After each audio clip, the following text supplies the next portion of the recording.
Ano na naman yan, Mr. Maravillas? Napakaraming pera na naman yan. Dito natin makikita po ang sincerity ng ating gobyerno na mabawi yung mga nanakaw ng mga DPWH office. Ibinabalik. Yan sa report ng GMA News, sabi dyan, 40 million isinauli ng dating opisyal ng DPWH sa DOJ. Binalik ni dating DPWH NCR Regional Director Engineer Gerard Opolencia ngayong araw. Sa bangko, nakatago ba yan sa kanilang isa sa mga portfolio commercial nila? Actually, wala namang binabanggit kung saan nakuha. Pero tandaan natin na sa kasalukuyan, si Engineer Opolencia, hindi nga siya kasama doon sa mga sigahan sa Senate Remote Committee. So, hindi natin alam kung ito'y nagbabagang mga balita at pagtalakay sa mga isyu ng lipunan. Pulsa, opinyon, banat at paglalantad sa katotohanan. Pulsa, what you see is what you get. You decide. Sila po mga kababayan si Dante Maravillas. Ibigay ko po sa inyo itong mga magagandang balita. Ano niya yan, Mr. Maravillas, na magandang balita? Magandang balita talaga to. Ano na naman yan, Mr. Maravillas? Napakaraming pera na naman yan. Dito natin makikita po ang sincerity ng ating gobyerno na mabawi yung mga nanakaw ng mga DPWH officials. Mula siya, mga kababayan, sa isang regional director ng DPWH sa NCR, binalik 40 million pesos. Ayan present ng DOJ sa press con kanina. Parte daw ito ng 150 million na kinita mula sa nakaw sa mga public works projects, mga kababayan. Ayan makikita ninyo, never pa ito nangyari sa mga previous administrations na may nabawi mula sa ninakaw ng mga corrupt officials. Sa mga previous administrations, yung mga ninakaw po, nagastos na. Walang efforts. Yung mga previous administrations na ma-recover ang ganitong limpak-limpak na salapi mula sa taxes ng ating mga mamamayang Filipino. Only our President, Bongbong Marcos Jr. Si Digong, aminado na pati siya may mga ninakaw. May ninakawan niya ako, kaya ubos na. Kamusta yung 125 million na confidential funds ni Sara na nalunok ng 11 days? Hindi pa po na ibabalik. Nakita ninyo ang pagkakaiba? Buti pa to, ibinabalik. Yan sa report ng GMA News, sabi dyan, 40 million isinauli ng dating opisyal ng DPWH sa DOJ. Binalik ni dating DPWH NCR Regional Director Engineer Gerard Opolencia ngayong araw. December 16 sa DOJ ang mahigit kumulang 40 milyon na kanilang diniklarang kinita mula sa mga illegal na umanong proyekto. Ayon sa DOJ, hindi lang ito ang ibabalik niyang pera at may susunod pa na darating para mabuo ang 150 milyong kinita niya. Diba? Maraming nare-recover. Si Engineer Alcantara, yung unang ibinalik, mga kababayan, 110 million. Yung unang ibinalik at sabi ng ating Pangulong Bongbong Marcos, susunod ibabalik pa niya. Baka next week o this week, ibalik yung 200 million pa, mga kababayan. Ayan sabi ng ating Pangulo, Henry Alcantara magbabalik pa ng 200 million. Sunod-sunod yan, mga kababayan. Ito naman po, 40 million muna yung regional director ng NCR. At ang susunod, 150 million, bubuin daw yung 150 million. Mula sa kinita sa pagnanakaw. Kinggan natin yung press con kanina po. Alcantara. Meron pa siya nakitira na dapat na isok sa uli. What about that, sir? Meron na ba tayong schedule kung kailan na ibabalik yun? Very soon, very soon. For security reasons, we cannot divulge yung exact, but information have been relayed to us that may babalik ko very soon. And sir, ito yung engineer. Na-disclose din ba, sir, kung saan nila kinukuha yung pera na to? Like, is this nilidraw pa sa bangko? Nakatago ba yan sa kanilang isa sa mga portfolio commercial nila? Actually, wala namang binabanggit kung saan nakuha. Pero tandaan natin na sa kasalukuyan, si Engineer Opolencia, hindi nga siya kasama doon sa mga sigahan sa Senate Blue Ribbon Committee. No? So, hindi natin alam kung ito'y kasama doon sa mga pera na nasa bangko, no? Or ito'y maaaring na isang tabi. Hindi niya na inilahad kung saan nanggaling. Pero ang alam lang namin is that dahil doon sa kanyang deklarasyon na kanyang involvement sa iba't ibang transaksyon in the past, nothing to do with yung ghost flood projects, no? Minabuti niya na mag-solling na lang. No? So, yun ang nga yung sinasabi ni Yusek T kanina na base doon sa binigay niyang halaga, nagkaroon ng konting computation kasi inaalam namin, hindi naman yan fixed na for every transaction, ito yung porsyento na natatanggap, it varies. No? So, we try to validate kung ano yung amount na sinasabi nila at ito nga po yung kinalatasan na sinasabi niya magbabalik siya ng 150,000 pesos even if Million, he did hindi not thousand, take part, na no, mali. or he did not receive any consideration or any amount as a result of yung flood control projects. So, sir, ibig sabihin niyo siya talaga tumatawag ng mga take action. Sir, yung lang kwento niya. No, not only for the Bulacan case, no? And that was Grabe talaga po. explained doon sa kanyang salaysay. Grabe kinikita ng mga direktor, assistant director, district engineer, lalo na po secretary, at yung mga politiko. Projects, wala siyang tinanggap na Sa pera. pagnanakaw po. No? Pero ito nga ay bahagi ito ng kickbacks from other transactions. Yung mga politiko wala pang during the time binabalik. of regional director. Sir, yung mga ilalahad ni engineer, will this implicate yung mga Magpapakulong na lang siguro. senators? Ganun siya alaga na Congressman, senador, wala pang binabalik. Well, yung kanyang ilalahad, hindi naman kasi ibig sabihin na para makonsider ka sa Witness Protection Program, all the time, meron kang tao na may tuturo. Maaari din kasi, no, na sa isang pagsasalaysay, mas maigi kung merong magpapatunay doon sa sinabi ng isa. Let's say, for example, merong testigo na naglahad ng kung anong mga bagay, merong mga testigo rin na sumusuporta, nagpapatunay. Because isa sa mga requirements is that it can be substantiated, it can be corroborated. And the testimony of Engineer Polencia actually does that. It corroborates, no, and it substantiates the testimonies of other witnesses who have come forward earlier. Sir, what's next for engineer operations? Possibility mo siya or wala siya? That's confidential. We cannot disclose what action the WPP will take, but definitely what we can disclose is that he is covered already by the program, although provisionally. It's a matter that will have to be undertaken by the WPP. So magiging state witness siya po. Sir, kung may panawag ang wala price na JP, hindi pa rin. What's the question again? Kung may panawag po sa ibang isinasama po ay baka na JP price na hindi pa rin. Well, siguro huwag natin ilimita kay Bryce at saka kay JP, no? Kasi si Bryce naman, nakita naman natin, nagbalik siya ng mga sasakyan. No? Pero para dun sa ibang mga tao na sangkot dito sa flood control projects, para dun sa mga may kinalaman, mas maigi pa na sa mas maagang panahon, sila'y makipag-ugnayan na sa department, sila'y makipag-usap na sa amin, nang sa ganun ay makita naman natin yung sinseridad nila.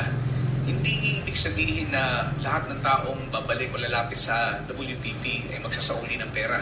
Kasi maaring ang meron sila ay mga testimonyang mahalaga, makakatulong sa amin, no? At maaari pa rin silang i-consider dyan.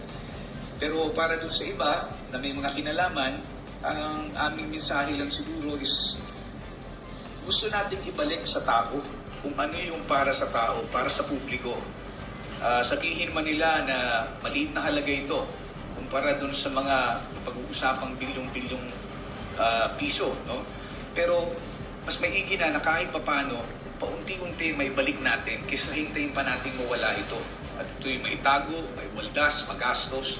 Mas maigi na ito'y maibalik. Nang sa gano'n naman, maibsa naman yung sakit, no, na nararamdaman ng ating mga kababayan. So yan po si Engineer Gerard Opolencia. Siya yung nag-uwi ng nagbalik ng 40 million ngayon po mga kababayan. At pinasok na siya sa Witness Protection Program para mag-corroborate mga kababayan doon sa mga testimonies ng iba pang mga engineers sa issue na flood control projects na ghost and substandard. So that is the good news ngayon. Another good news na gusto kong i-share sa inyo yung ating Pangulo with First Lady Lisa Marcos, sinalubong mga kababayan yung isang OFW na naging hero po doon sa Hong Kong, si Rodora Alcaraz. Yan o, sabi diyan, look, President Ferdinand Romualdez Marcos Jr. together with First Lady Lisa Araneta Marcos speaks with Rodora Alcaraz, a domestic worker who rescued a 3-month-old baby in the child's elderly relative from a massive high-rise fire in Tai Po, Hong Kong at the Tambayan Food Hall in Naiya, Pasay City ngayong araw na to. Ayan o. Yan yung massive fire mga kababayan sa 6 high-rise buildings sa Tai Po, Hong Kong. Doon niligtas nitong Filipina domestic helper po. Yung isang never niyang iniwan, yung bata po. So kinonsider nga siya, ang tawag sa kanya guardian angel po. At ang daming humanga sa kanya, buong mundo, dahil sa kanyang tapang. Yan po siya. Kinausap ng ating Pangulong Bongbong Marcos para pasalamatan at bigyan ng honor. Yan yung ating Pangulo sa 2025 Presidential Pamaskong Salubong para sa mga bagong bayani ng bansa sa Naiya Terminal 3. Kasabay din ang paglunsad ng bagong facilities ng Naiya Terminal 3. Yan po. Yan ang ating Pangulo para ilunsad yung e-gate, biometric e-gate para madali na lang po ang pagdaan ng mga OFWs. Yan po yung mga modern facilities ngayon. In-inspeksyon na ng ating Pangulong Bongbong with Ramon Ang, yung nanalong kontraktor dito sa modernization po ng Naiya Terminal. Yan po yung ating Pangulo with Ramon Ang. Di ba? Launching siya ng new facilities ng Naiya Terminal 3. Pakinggan natin yung mensahe mga kababayan ni Ramon Ang, tapos yung ating Pangulo When we begin mamaya. our program, may we call on the new NAIA Infracorp President, Mr. Ramon Ang, to deliver his welcome remarks. Excellency, President Ferdinand Romualdez Marcos Jr., First Lady Luis Araneta Marcos, members of the Cabinet, distinguished guests, good morning. Today, we officially open the new facilities here at Terminal 3. Each one focus on the basic things that matter most to the travelers, comfort, ease of moving around the airport. One example is the new biometric immigration processing systems powered by Amadeus, which uses facial recognition technology to clear the eligible passengers in about 20 seconds or less. This is a modern immigration processing equipment comparable to what passengers experience at major airports. It helps significantly ease congestion, meeting the security requirement of the authorities.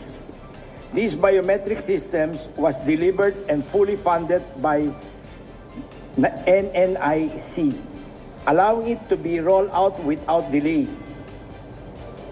At NAIA's current scale, these upgrades are essential.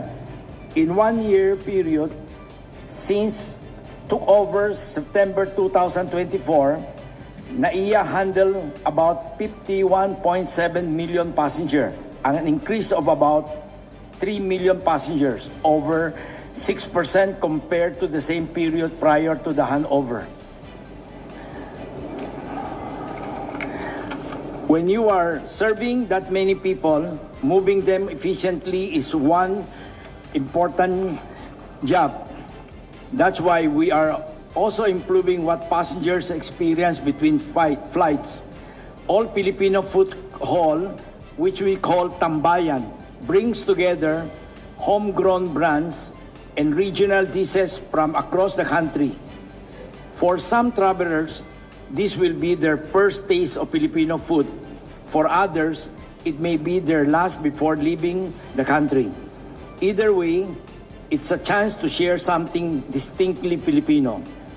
Mezzanine Food Hall adds even more dining option, giving passengers greater choice and convenience at Terminal 3.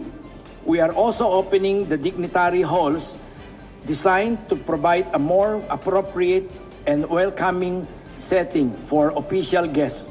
Mr. President, these facilities are part of the ongoing improvement across NAIA, with similar work being done in other terminals. This partnership is delivering the results public can see and feel, and have remitted 57 billion pesos to the first year of our operation. With this foundation in place, we look forward to building on this work in the year ahead. Again, salamat po, Pangulo. So yan po ang audio presentation po. Kikita ninyo, napakaganda na. O, di ba? Beautiful. So, mapalad yung ating mga biyaheros, mga kababayan. Mapapabilis na po ang inyong pagbiyahe. Kita ninyo. May pang-dignitaries, may para sa mga OFWs. Napakaganda, mga kababayan. Bring more dining choices and a better place to enjoy a meal before boarding. Diba? Tambayan brings together flavors from across the Philippines. A first stop. Napakaganda na, mga kababayan. Oh. Hindi ka magugutom. Heading home. World class, mga kababayan. A curated mix of well-loved Yang sa local and mezzanine. international brands, giving passengers more choices Di ba? and a more fun. Iyan po. Ang daming restaurant na pwede tayong kumain dyan. Oh. Food Village. Napakaganda. And this is just the beginning. More improvements are being rolled out across terminals, making time at NAIA more enjoyable, whether you're arriving, departing, or waiting to catch your next flight. All of this and the progress we saw in our first year under NNIC. A May year shuttle bus pa. also saw NAIA reach its highest single-day on-time performance at 92.29%. Over sign that the work is taking root. Even bigger upgrades are on the way. New diplomatic and business lounges in time for ASEAN 2026. Grabe po. Collins Napakaganda. Aerospace biometric systems, now being introduced in phases, will soon allow passengers to use their face as their boarding pass. New terminals, new boarding bridges, improved bus gates, world-class retail and dining, and a direct link to the Metro Manila subway. Runway capacity will rise from 40 to 48 movements per hour, and terminal capacity from 35 to 62 million passengers a year. More improvements, more reliability, and a better experience for every traveler. This is NAIA, changing for the better, powered by private investment, and still owned by government and the Filipino people through public-private partnership. Welcome to the start of a better future. O ngayon, pakinggan natin yung mensahe ng ating Pangulong Bongbong. Department of Tourism Secretary Cristina Frasco, the Department of Migrant Workers Secretary Hans Leo Kakdak. I'm a little surprised that I can see you here dahil ang balita ko lang sa iyo, lagi kang lumilipad kung saan-saan para iuwi yung ating mga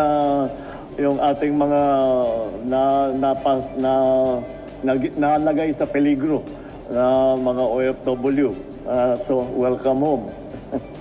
Pasay City Lone District Representative Antonino Calixto, Pasay City Mayor Amy Calixto Rubiano, the new NAIA Infrastructure Corporation President Ramon Ang, and other NNIC officials present. Big word of congratulations. I have to... Ang commentary namin ni First Lady habang naglalakad kami all the way through the different parts of the airport, sabi ko sa kanya, it looks like a real airport finally. Because it looks like the airports that we go through when we travel in other places. And to finally see the airport at this at least functioning like a modern airport, the importance is the multiplier effect of this efficiency is quite massive. So thank you for all your hard work. Of course, the First Lady Luis Araneta Marcos, my fellow workers in government, the partners and private sector and stakeholders for all that we are doing. Ladies and gentlemen, good morning.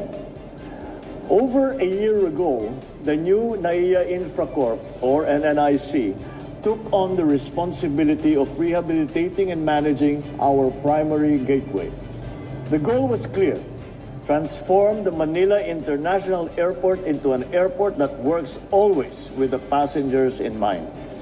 Holding the same conviction, we joined hands with the NNIC to ensure that the progress will be felt by the people who use these systems every day. So in doing so, we reaffirmed our commitment to positioning the Philippines as a tourism powerhouse here in Asia. And what better place to improve the travel experience of the passengers than the very facility that welcomes them after hours of journey. In collaboration with the NNIC, we ease congestion on the ground and in the air. We have strengthened airside operations. We have improved seating, cooling systems, restrooms. Cooling system, malamig na. Lahat ng mapuntahan mo sa airport, komportable ka. Meron na tayong restroom, mga Wi-Fi. We have restored old equipment, enhanced baggage handling, introduced new mobility options. Hindi lamang ito usapin tungkol sa infrastruktura. Ito ay usapin ng malasakit, ang pag-unawa sa pagod, pangamba at pananabik ng bawat Pilipino at bisitang dumadating dito sa ating bansa. Because through this partnership, the airport has achieved a single-day high 92% on-time performance. Even at the same time, passenger volumes, routes, and airline partners continued to grow. This accomplishment reminds us that when systems are fixed and institutions cooperate, efficiency follows, and so does public trust. More importantly, the Manila International Airport has received its very first ever customer experience accreditation from the Airports Council International. So, hindi lang sabi-sabi na atin lang na sinasabi natin ang ganda ng airport ay kahit na yung mga nag-aaral tungkol sa kondisyon ng mga iba't ibang airport ay sinabi na maganda na nga ang airport dito sa Maynila. It only shows that the Philippines can meet global standards while remaining grounded in genuine Filipino service. Today's launch of the new immigration e-gates builds on that progress. Passengers can now clear in as little as 20 seconds, not 20 minutes, 20 seconds, with further improvements expected as the system continues to learn and begins to stabilize. Ito ay patunay na iginagalang natin ang oras ng bawat bahero at pinanghahalagahan ang kanilang dignidad sapagkat ang maayos na serbisyo ay karapatan naman ng bawat Pilipino. Beyond immigration, we are also launching the All Filipino Food Hall, Mezzanine Food Hall, which offers travelers better spaces to rest, to dine, and to reconnect. All Filipino Food Hall features 15 homegrown brands, while the Mezzanine Food Hall offers 17 standalone restaurants and cafes. These halls allow travelers to experience the flavors of home or discover them for the first time, even within the walls of the airport. We are likewise opening the new Dignitaries Lounge, which reflects the best of what we are as Filipinos: warm, respectful, and welcoming. With the launch of the Medical Tourism Concierge area, we take another important step towards people-centered service. It is designed to receive and assist patients with both efficiency and with compassion, ensuring a smooth and dignified experience from arrival onward. The area includes a well-designed reception counter for medical partners, as well as an enclosed consultation bed that ensures the privacy and confidentiality of our travelers and patients. Building on this momentum, the Department of Tourism introduces the Transit Tour, an initiative created for international passengers with long layovers. Instead of spending hours confined to the terminal, travelers now are given a chance to enjoy a thoughtfully curated glimpse of the Philippines, including its culture, heritage, and people, or what we call experiential tourism. Layunin po nating iparamdam ang diwa at ganda ng Pilipinas kahit sa maikling panahon lamang. The program is open to all transiting passengers of Philippine Airlines, those connecting through other carriers, and landed travelers with onward domestic flights. All these improvements do benefit travelers, including families with children and the elderly, and of course, these changes were designed with our OFWs in mind. Ang ating mga OFW, ang ating mga bagong bayani, ang patuloy na nagdadala ng dangal sa ating bansa. Kanina po ay nakita ko si Rodoro Alcaraz Tuñacao. Isa siya sa mga biktima ng Taipo Fire. Nakita niyo ba yung napakalaking sunog na nangyari sa Hong Kong? Sa kabila ng panganib ng kanyang hinarap ay pinili niyang iligtas ang sanggol na kanyang inaalagaan. Pinapakita nito ang likas na malasakit ng Pilipino sa kanyang kapwa. Katulad ni Rodora, ang bawat OFW natin ay nagsisikap na mabigyan ng mas magandang kinabukasan ng kanilang pamilya sa kabila ng pangungulila at panganib. Kaya naman, ginagawa ng pamahalaan ang lahat upang maging mas malapit, mabilis at maasahan ang ating mga serbisyo para sa ating mga OFW. Nais ko rin ibalita na sinisimulan na ng BOC ang proseso upang maipamahagi ang 130 abandonadong container van na balikbayan boxes sa mga nagmamay-ari nito. Ang nangyari po rito ay nagpadala po ang ating OFW ng balikbayan box, inuwi dito sa Pilipinas. Yun naman yung mga nagdala hindi naman binayaran ang mga dapat bayaran dito sa Pilipinas. Kaya nandun nakatiwangwang lang yung mga balikbayan box for almost yung iba bagwa 1 year na. Nandun lang sa Bureau of Customs. Ngayon, sinimula na natin ang pagbibigay at ipagbabalik dahil hindi naman pagmamayari ng pamahalaan yan. Pagmamayari yan ng ating mga OFW. Kaya starting today, i-release na natin. Gaano kadami ba yun? There was about 100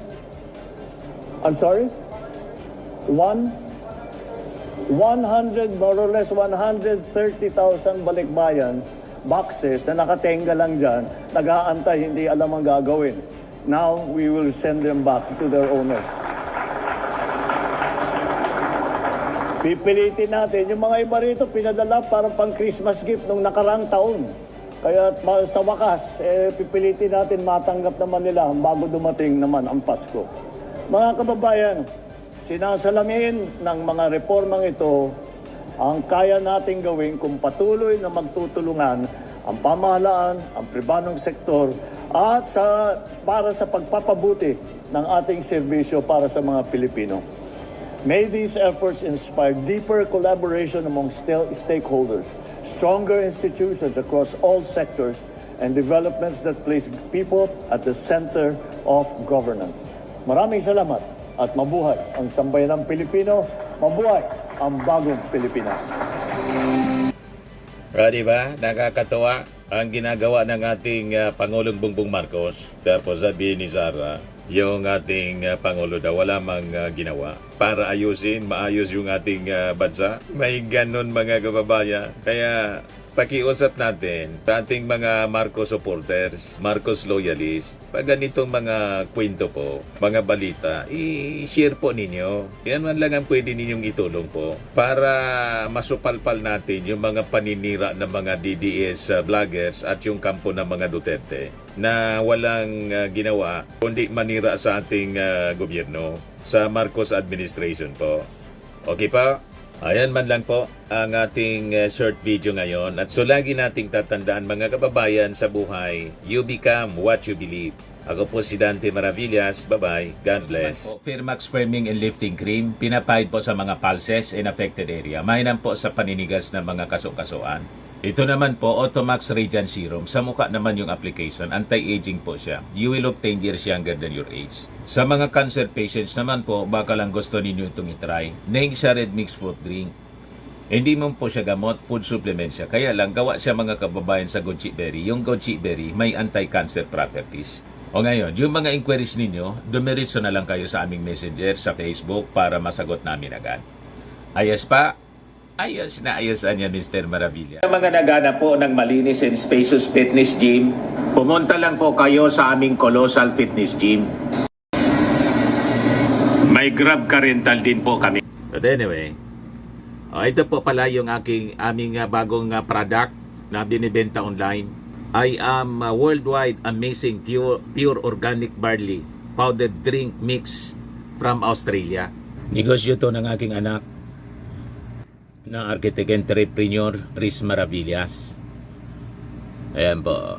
Kontakin na lang po ninyo siya, Riz Maravillas on Facebook.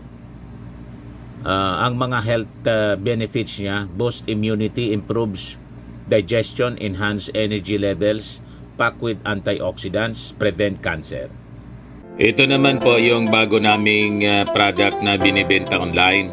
Eye Glow Serum, whitening po siya. Tingnan ninyo yung epekto sa aking anak na architect before and now. Yung mga inquiries po ninyo, dumiretso na lang kayo sa kanyang Facebook account, Riz Maravillas.